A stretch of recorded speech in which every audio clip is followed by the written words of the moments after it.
उत्तराखंड में विधानसभा की 2 सीटों पर उपचुनाव हुए। दोनों सीटों पर बीजेपी को करारी हार का सामना करना पड़ा। उत्तराखंड उपचुनाव में हार क्यों हुई?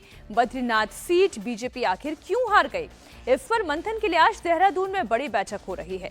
मीटिंग में केंद्रीय मंत्री मनोहर लाल खट्टर, उत्तर प्रदेश के मुख्यमंत्री पुष्कर सिंह धामी समेत मंडल स्तर तक के करीब 1350 पदाधिकारी शामिल हो रहे हैं।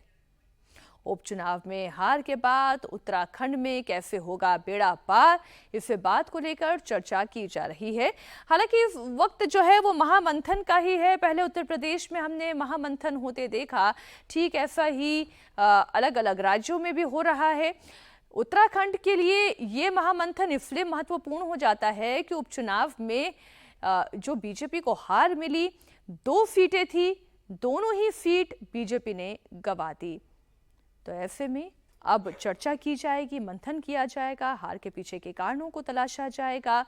देहरादून से ये लाइव तस्वीरें इस वक्त आपके सामने, थोड़ी देर में ये मीटिंग भी शुरू हो जाएगी। क्या जीत का मंत्र रहेगा? आगामी रणनीति चुनावों को लेकर क्या रहेगी? उत्तराखंड में अब ये मंथन का दौर शुरू हो रहा है। केदारनाथ उपचुनाव में बीजेपी हार गई, ये बीजेपी के लिए एक बड़ा सेटबैक है।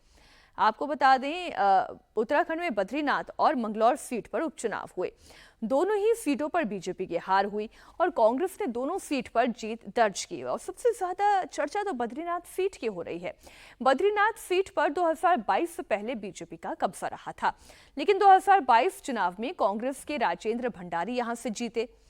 लोकसभा चुनाव के दौरान राजेंद्र भंडारी कांग्रेस छोड़कर बीजेपी में शामिल हो गए, जिस वजह से यहां पर उपचुनाव की स्थिति आई। बाई इलेक्शन में बीजेपी ने राजेंद्र भंडारी को ही अपना उम्मीदवार बनाया, लेकिन वो चुनाव हार गए। मंगलौर सीट की बात कर ले तो कांग्रेस ने बीएसपी से ये सीट छीन ली है।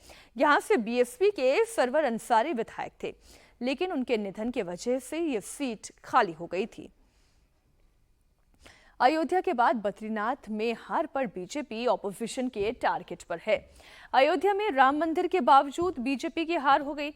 उधर बद्रीनाथ में हार के बाद बीजेपी के लिए ये एक मोरल डाउनफॉल की स्थिति है, क्योंकि बीजेपी के हिंदुत्व पॉलिटिक्स को लेकर अब कांग्रेस बड़ी आसानी से टारगेट कर रही है। आखिर बद्रीनाथ में बीजेपी हारे क्यों, इसके पीछे के भी कारण है। पहली वजह तो ये है कि जनता ने दल बदलू को नकार दिया है। इधर से उधर आने वाले राजेंद्र भंडारी को नकार दिया जनता ने। वीआईपी दर्शन से स्थानीय पंडा पुरोहित जो हैं वो बड़े नाराज दिखाई दे रहे हैं।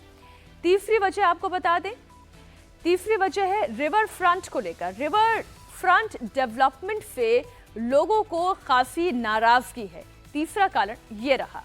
अब चौथा कारण आपको बताते, मनमाने ढंग से यहां पर विकास कार्य हो रहा है, ऐसा आरोप स्थानीय जनता लगा रही है और इसलिए यहां से बीजेपी को हार झेलनी पड़ी।